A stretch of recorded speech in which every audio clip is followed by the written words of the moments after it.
Sa isang mundo kung saan napakaraming tao ang nakatalikod sa sakit ng iba, isang simpleng kilos na lang ang natitira at lahat ng iyon ay sapat na. Naisip mo na ba kung ano ang maaaring mangyari kapag abatang kalye, nagugutom, nagpasya na ibahagi ang tanging bagay na mayroon siya? Ang kwentong ito ang magpapatunay sa iyo nagutom, akalungkutan at maging ang kawalan ng katarungan madadaig kung ang isang tao ay may lakas ng loob na ialay ang kaunting mayroon sila. Humanda sa pagsubaybay sa isang storyline kapanapanabik, puno ng hindi inaasahang pagliko, hindi nakikitang mga sakit at isang reunion sa kung ano ang talagang mahalaga. Kasi minsan, nasa gitna ng tahimik na pagdurusa na ang mga pinakadakila ay lumitaw ka himala ng buhay. At hindi ka maniniwala kung ano ito inabandu ng matandang babae ginawa pagkatapos makatanggap ng isang simpleng prutas.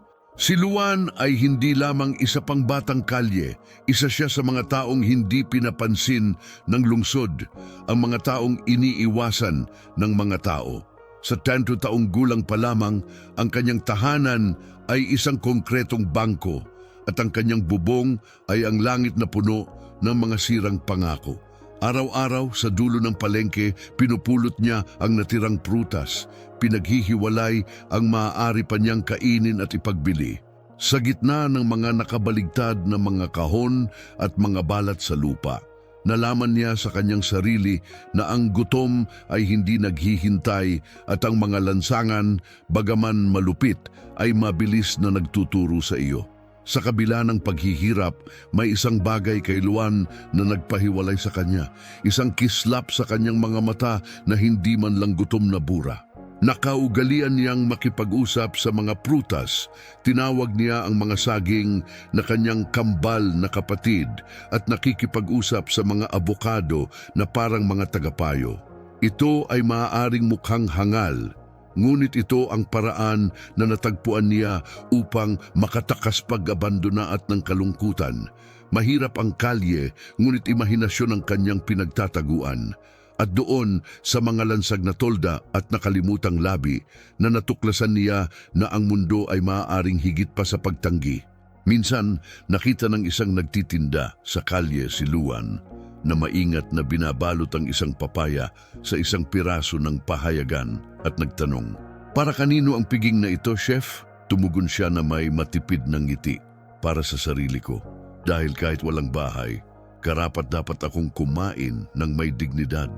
Ito ang luhika ng isang taong hindi pa nakakaalam ng luho, ngunit alam ang halaga ng isang piraso ng hinog na prutas. Sa terminal na iyon, kung saan puro dumi ang nakikita ng marami, nagtanim ng pag-asa si Luan at hindi niya alam na malapit na niyang maranasan ang isang pagbabago sa buhay sa mga iyon walang inaasahan.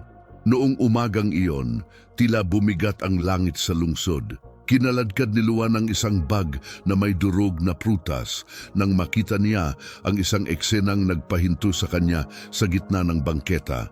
Nakaupo sa hagdan ng isang lumang simbahan, isang matandang babae na nakayuko na parang hindi na kayang suportahan ng kanyang katawan ang bigat ng kanyang sariling kasaysayan, ay patuloy na umuubo.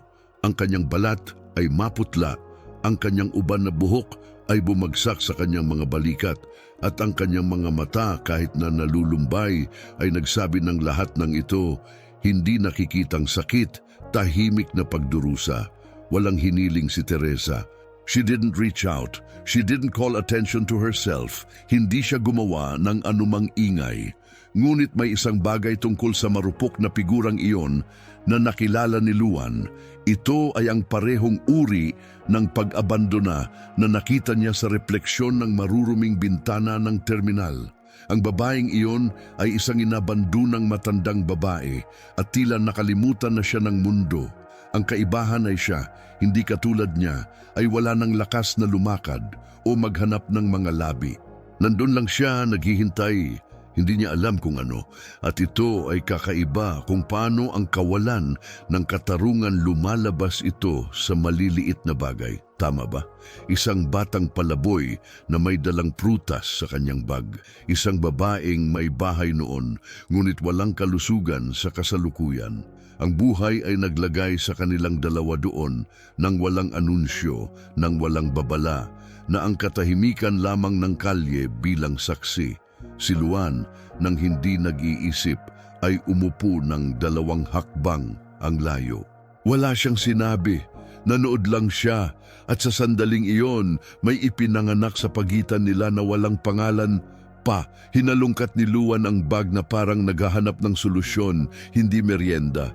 May isang orange lang, medyo durog, pero matamis pa rin.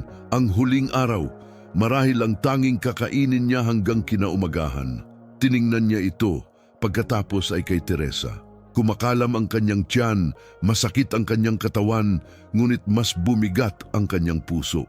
At iyon ay nang, sa awkward na munting kilos na iyon, inilahad niya ang prutas gamit ang 2 kamay at sinabing, "Ito lang ang mayroon ako, ngunit ito ay mula sa puso." Medyo natagalan si Teresa bago mag-react. Parang hindi siya naniniwala na abatang kalye, isa sa mga pinakamahina sa hindi nakikita, ay nag-aalok sa kanya ng lahat ng mayroon siya. Kinuha niya ang orange gamit ang nanginginig na mga daliri, nangingilid ang kanyang mga mata sa luha. Halos parang bulong ang boses niya. "Salamat anak, wala nang gumagawa niyan." Doon sa pagitan ng basag na semento at pagsunog ng araw sa bangketa, may nangyari. Kilos ng kabaitan na imposibleng makalimutan. Ito ay maliit, ngunit may dala itong mundo sa loob. Nakakatawa kung paano umikot ang mundo, di ba? Minsan, yung halos wala na sila yung may alam upang hatiin. Hindi ito alam ni Luan, ngunit ang orange na yon ay higit pa sa isang merienda. Ito ay isang tulay. Isang link sa pagitan ng 2 sirang kaluluwa, pinag-isa ni gutom. Oo, ngunit higit sa lahat dahil sa nawalan ng pag-asa. A pananampalatayang hindi natitinag na may magandang darating pa. At yung isa hindi inaasahang himala na isinilang mula sa gayong simpleng kilos ay nagsisimula pa lamang. Lumipas ang gabi sa matinding katahimikan ng isang malaking lungsod na nagkukunwaring hindi nakakakita ng paghihirap. Umupo muli sina Luan at Teresa sa hagdan ng simbahan. Nagsasalo-salo ang lamig at ngayon nag-uusap din. Sa unang pagkakataon sa mga araw, nagbukas siya. Sa mahinang boses, sa pagitan ng pag-ubo at mahabang paghinto, sinabi niya na siya na nurse sa loob ng 40 taon. Tumulong sa pagliligtas ng mga buhay, inalagaan umiiyak na mga sanggol, ng nakalimutang mga veterano, ng mga nag-iisang ina ng walang sinuman. Ngunit kabalintunaan, noong siya ang nangangailangan nito, walang tao sa paligid. Nawalan ng asawa si Teresa sa isang aksidente, ang kanyang nag-iisang anak na lalaki sa droga, at unti-unti nakita niyang nawala ang kanyang sweldo, bahay at kalusugan. Ang buhay ay unti-unting hinuhugot ang alpombra mula sa ilalim mo. "Alam mo ba, Luan?" Sabi niya, nakatutok ang mga mata niya sa sahig, at ang batang lalaki, kahit na napakabata, ay naunawaan. Dahil alam din niya ang lasa ng pagtanggi, isang friyesa gawin pag-abandona, at ang ingay ng walang laman, ang tiyan na sinusubukang kausapin ng puso. Sila ay mula sa iba't ibang henerasyon, ngunit may parehong mga galos. Nagtapos siya sa pagsasabing, hindi ang sakit ang pinakamasakit. Ito ang pakiramdam na nakalimutan, na wala nang babalikan.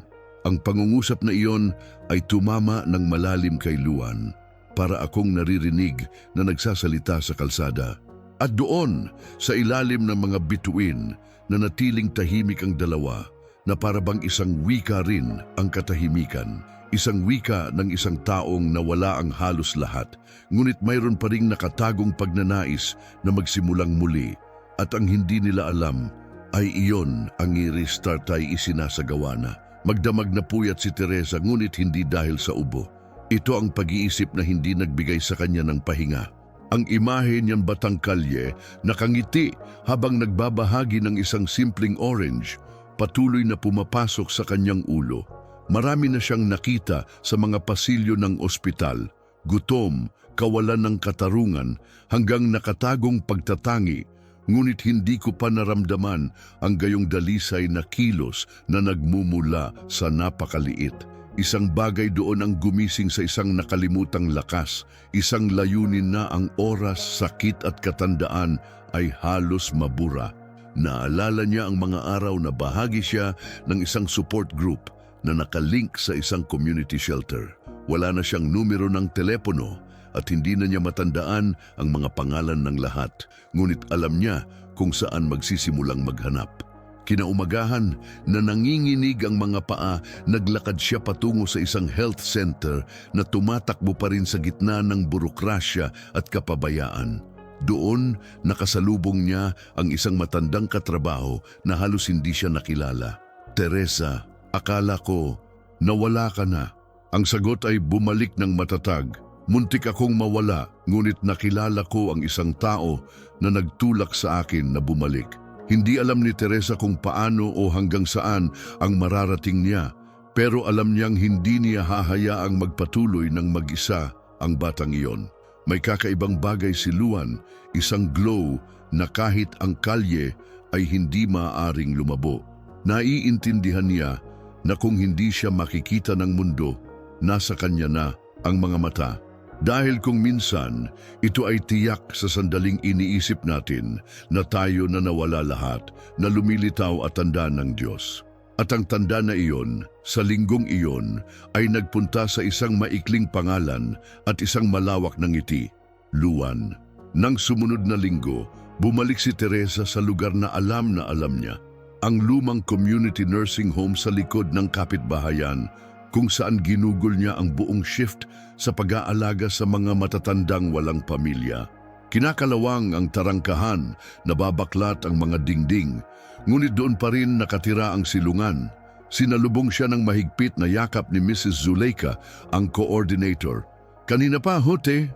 Huminga ng malalim si Teresa at sinabing, "I need a place to live, not just for myself, but for a special boy." At doon talaga nagsimulang magbago ang lahat. Simple lang ang lugar, may mga makeshift bed at mahinang kape, ngunit may init ng tao. Dumating si Luan, nakahina-hinala, sanay sa mga lansangan, sa pansamantalang bahay bawat gabi. Ngunit nang makita niya ang isang kutsyon sa kanyang sarili at isang nakatuping tuwalya na may nakasulat na pangalan, natahimik siya. Sa kauna-unahang pagkakataon sa mahabang panahon, hindi niya kinailangan pang matulog na nakayakap sa supot ng prutas. Nakatulog siyang nakayakap sa pag-asa, isang pakiramdam na hindi na niya maalala. "Mayroon ka na ngayong babalikan," sabi ni Teresa. Habang iniisip ng marami na karangyaan at paghihirap are opposite extremes, natuklasan ni Luan na ang tunay na karangyaan ay isang lugar na may unan, isang pinto na nagsasara at may naghihintay sa loob. Ang kanlungan, kahit mahinhin, ay ang bagong simula na hindi niya alam kung paano hihilingin. At sa puso ng babaeng yon na nakita na ang mundo ay gumuho, ang pagnanais na gumawa ng higit pa ay nagsimulang lumaki. Dahil kapag nagtagpo ang dalawang sugatang buhay, minsan ang lakas ng bagong simula. Manipis ang unang notebook ni Luan. May dilaw na mga pahina at kupas na asul na takip. Magkahalong pagtataka at pagmamalaki ang natanggap niya na para bang may hawak na tropeyo sa kanyang mga kamay. Halos hindi ko alam kung paano humawak ng lapis ng maayos, pero kabisado ko lahat ng narinig ko. Si Teresa, kahit na maikli pa ang kanyang paghinga at nanghihina ang kanyang mga tuhod, araw-araw siyang nakaupo sa tabi niya at tinuturuan siya ng kanyang mga unang salita. Parang musika, ang A, E, I, O, U.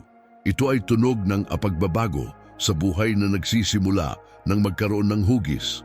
Nagbabago na rin si Teresa, ang kaninang tahimik na babae na walang kislap sa kanyang mga mata ay nagsimulang mag-ingat muli.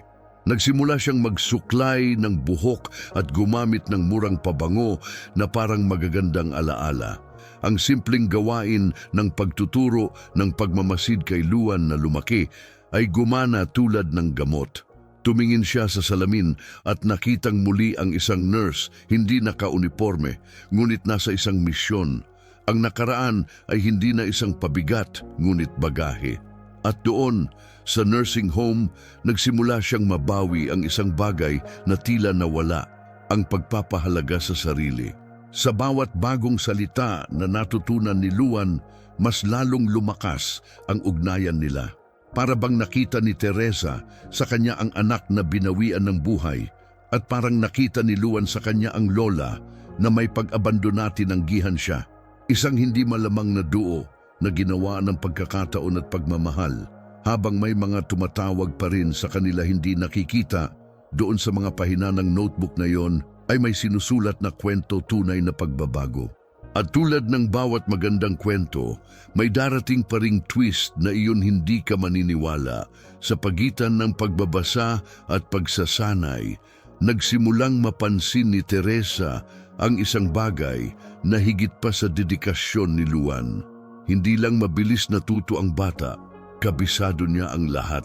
Ang kailangan lang niyang gawin ay magbasa ng isang text ng isang beses at bibigkasin niya ito sa puso. Memorize mo ba yun? Nagtatakang tanong niya. Siya ay tumugon sa isang pilyong ngiti. Sa tingin ko ang aking ulo ay nag-iimbak ng lahat nang hindi humihingi ng pahintulot.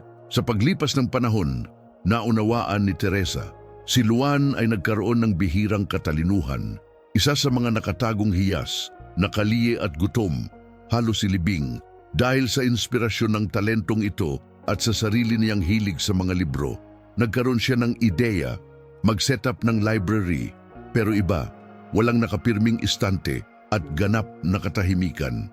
Nais nilang magdala ng mga libro sa mga taong higit na nangangailangan sa kanila, malungkot na matatandang tao, tinanggihan ang mga ulila, hamak na naglilinis na mga babae sa panahon ng pahinga sa trabaho at gutom na mga batagaya ng dati ni Luan. Kaya ipinanganak Istasyon ng Pag-asa, isang inayos na cart na naging isang mobile library, puno ng mga aklat na donasyon ng mga tao sa komunidad. Pupunta sila sa mga parisukat, perya at hintuan ng bus na nagbabasa ng malakas. Gustong-gusto ni Luan na magkwento ng pakikipagsapalaran kasama ang mga hari, kastilyo at mga dragon, ngunit sinabi niya sa huli, ngunit ang tunay na bayani ay maaaring ikaw. Ang mga tao ay titigil, nakikinig at nagiging emosyonal. Ito ay higit pa sa pagbabasa. Ito ay isang hininga ng sariwang hangin sa gitna ng pagmamadali.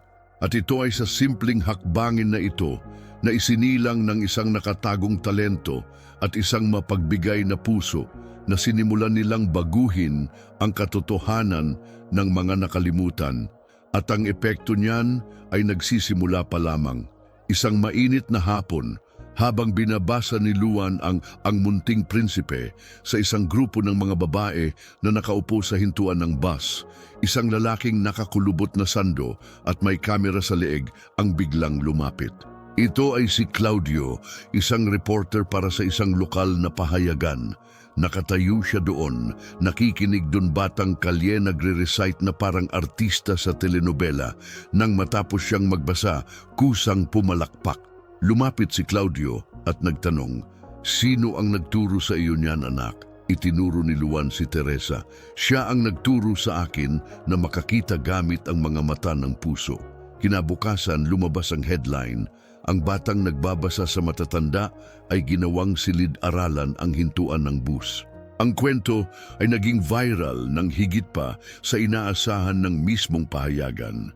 Sa loob lamang ng ilang araw, nakakuha ang Estasyong Esperanza ng mga tagasunod sa social media, mga donasyon ng libro at maging mga voluntaryong gustong tumulong. Ang mga simpleng tao, ngunit may malalaking puso, ay nagsimulang mag-iwan ng mga kahon ng mga libro sa mga punto kung saan dumaan ang kariton. Ang ilang matatandang tao ay nag-iwan ng maliliit na tala na may mga kahilingan. Luan, maaari mo bang basahin sa akin si Drummond bukas? Lumaki ito ng walang pagkukunwari, ngunit may kaluluwa.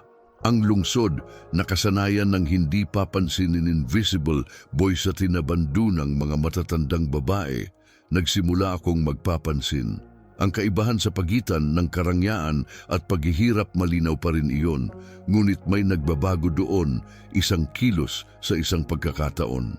At bagamat karamihan ay humanga sa talento ng bata, kakaunti ang nakakaalam na ang naging posible ng lahat ay isang simple at makapangyarihang bagay, isang taong naniniwala. At kapag may naniniwala sa iyo, ang mundo ay nagsimulang makinig din sa iyo. Ang nagsimula sa isang kariton at ilang mga donasyong libro ay naging anyo na ngayon ng isang kilusan. Ang Estasang Esperanza ay hindi na isang magandang ideya lamang. Ito ay naging isang sanggunian. Sinimulan ng mga paaralan na imbitahan si Luan na magbasa sa mga kaganapan, hiniling ng mga book fair na dumalo ang tagapagkukuwento, at maging ang mga lokal na negosyo ay nagsimulang sumuporta sa pagkain at materyales. Ang komunidad na dati ay walang pakialam, ngayon ay natagpuan ang sarili na kasangkot sa isang proyekto na nagdulot ng pagmamalaki sa kapitbahayan. Pagkatapos ay dumating ang pinakamalaking sorpresa sa pamamagitan ng email. Nakipag-ugnayan sa kanila ang isang internasyonal na NGO na nakikipagtulungan sa mga proyektong pang-edukasyon sa mga mahihirap na rehiyon. Nabasa nila ang tungkol sa proyekto sa pahayagan at naantig sila. Isang bata na nagtuturo sa ibang mga bata. Iyon ay masyadong makapangyarihan para makulong sa isang lungsod lamang, isinulat nila. Malinaw ang panukala upang palawakin ang modelong Estasang Esperanza sa iba pang mga kabisera ng Brazil. What's more, gusto nilang maging ambasador sina Luan at Teresa para sa proyekto. Nanlaki ang mata ni Luan sa sinabi ni Teresa sa kanya, "Gusto mo bang magturo ako ng mga totoong tao?" Gulat na tanong niya. Ngumiti siya, "Ginagawa mo na ito araw-araw, anak ko. Ito ay hindi ka panipaniwala, abatang walang tirahan na minsang nagbahagi ng prutas sa isang ginang. Ngayon ay nasa kanyang mga kamay ang pagkakataong baguhin ang kapalaran ng daan-daang iba pang buhay. At ito ay magiging simula lamang ng isang paglalakbay na mas malaki kaysa sa pinangarap ng sinuman sa kanila." Lumipas ang oras, ngunit nanatiling buo ang kakanyahan ni Luan. Ang batang lalaki na minsang nagbabasa ng mga kwento sa mga parisukat at silungan ay lumaki, nag-aral ng mabuti at ngayon ay tinawag na Profesor Luan sa mga bilog ng pag-uusap na kanyang inorganisa sa labas ng lungsod. Wala ng jacket, wala ng diploma na nakasabit sa dingding. Ang kanyang autoridad ay nagmula sa kanyang karanasan, sa mga lansangan, sa gutom na kanyang naramdaman, at mula sa nawalan ng pag-asa na alam niya kung paano hanapin muli. Siya ang buhay na halimbawa niyan katatagan nito ay posible kahit na ang lahat ay nagsasabuatan laban dito. Sa suporta ng NGO at popular na pagkilala, nilikha ni Luan ang Proyekto Buhay na Ugat. Maliliit na sentro ng pag-aaral na nakakalat sa mga nakalimutang rehiyon kung saan ang mga kabataan tinanggihan, ang mga ulila, desperadong magulang, hamak na naglilinis na mga babae at mga babaeng inabando na maaaring matuto at mangarap. Ang mga espasyo ay ginawa sa mga abandonadong gusali na inayos sa tulong ng komunidad. Doon, nagbahagi ng espasyo ang mga aklat sa mga art workshop, mga bilog sa pag-uusap, mga donasyong computer at syempre mga kwento, maraming kwento. Dati niyang sinasabi, ang edukasyon ay hindi lamang pagtuturo sa mga tao na magbasa. Ito ay nagpapaalala sa mga tao na sila ay katumbas ng halaga. Si Luan ay naging para sa iba kung ano si Teresa para sa kanya. Anghel sa disguise, marahil ay ipinadala bilang bahagi ng abanal na plano na ginagamit ng Diyos upang muling isulat ang mga trajectory. At sa kabila ng napakaraming hamon, patuloy pa rin ang pagkislap ng kanyang mga mata, Pagkatapos ng lahat, ang tunay na edukasyon ay ipinanganak mula sa pagmamahal at hindi siya nagkulang na ibigay iyon. Mabagal na naglakad si Teresa sa tulong ng isang kaakit-akit na tungkod na ipininta ni Luan ng lila, ang paborito niyang kulay. Ang kanyang mukha ay nagtataglay pa rin ng mga marka ng oras, ngunit ang kanyang mga mata, ang kanyang mga mata ay nagsimulang magningning muli. Ang kanyang talamak na ubo ay hindi na siya puyat sa gabi at ang kanyang madaling pagngiti ay naging isang nakagawian. Higit sa gumaling, naramdaman niyang muli siyang nabuhay, isang mahalagang bahagi ng pagbabagong nagsimula sa isang hating oranggeat naging pamana ng pagmamahal at kaalaman. Nakatira siya kasama si Luan sa isang maliit ngunit buhay na maliit na bahay. Sa mga dingding ay may mga larawan ng mga kaganapan, mga tala ng pasasalamat mula sa mga bata at kahit isang frame na may lumang ulo ng pahayagan. Ang batang nagbabasa sa mga matatanda ay nagbabago sa lungsod ng mga libro. Madalas niya itong binabasa na para bang may naalalang milagro. Palagi niyang sinasabi, nakita ng Diyos ang lahat, anak ko. Nakita niya ang kilos mo at hindi niya ito pinabayaan. Dahil sa kaibuturan niya, alam niya, isa ito sa mangamgahimala ng buhay, maliit sa mata ng mundo, higante para sa mga nabuhay. Sa mga kaganapan, kilala siya bilang ang lola ng Estação Esperanza. Gusto ng lahat na marinig sa kanya kung paano nagsimula ang lahat. At hindi siya kailanman nagpigil sa mga salita o luha. Nagsalita siya ng tahimik na pagdurusa, ng hindi nakikitang sakit, ngunit din ngi-restart ng pananampalatayang hindi natitinag at ang hindi inaasahang tulong na kung minsan ay nagpapadala ang buhay sa hindi malamang na format. Alam ni Teresa na itinaya niya ang lahat sa batang iyon at sa katahimikang iyon na puno ng kahulugan, ang taya ay naging isang misyon na nagawa. Ang dating nakalimutang espasyo, puno ng mga bitak at katahimikan, ngayon ay muling isinilang bilang simbolo ng pagbabago. Ang lumang istasyon ng tren kung saan minsan natutulog si Luan na nakatago sa mga bangko at cash register ay inayos. Ito ay naging ang Sana Station Cultural Center, isang pangalang pinili ng komunidad. Sa pasukan, isang karatula na may pariralang.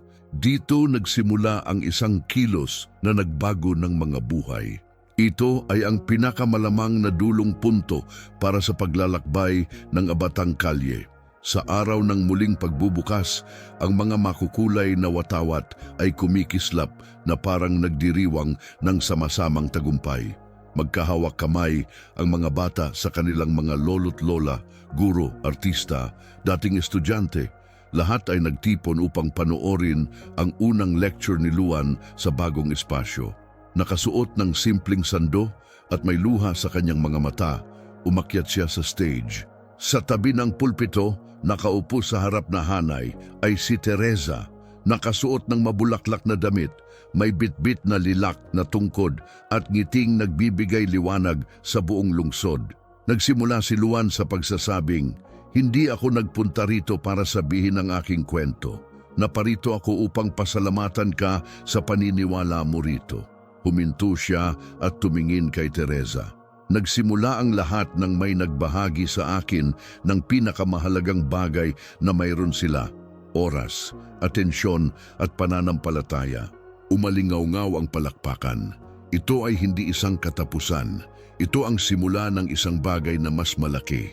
Ang lugar kung saan dumaan at umalis ang mga tren, ngayon ay tinatanggap ng gabuhay na gustong manatili, lumago at magsimulang muli. At lahat ng ito dahil sa isang kilos na tila maliit ngunit magagalaw ka sa ending. Ilang beses ba tayong may nadadaanan sa kalye at tumitingin sa malayo? Ilang kwentong tulad ni Luan at Teresa ang hindi napapansin dahil lang sa walang handang makinig. Marahil ang pinakakulang sa mundo ay hindi pera, kundi kilos. Mga simple, totoo, dahil ang tila maliit tulad ng pagbabahagi ng isang piraso ng prutas ay maaaring magpasindi ng apoy na nagbabago ng buhay. At ikaw? Ano pa ang hinihintay mo para maging punto ng liwanag sa buhay ng isang tao? Naisip mo na ba ang epekto ng isang kilos mo? Magkomento sa ibaba ano ang pinakadakilang gawa ng pagkabukas palad na nasaksihan o naranasan mo. Ipalaganap natin ang mga kwentong ito bilang mga binhi ng pag-asa. Kung ang kwentong ito ay nakaantig sa iyong puso, mag-subscribe sa channel. I-activate ang bell para wala kang makaligtaan ng mga bagong kwento at ibahagi ang video na ito kasama ang isang taong kailangang maniwala muli sa sangkatauhan.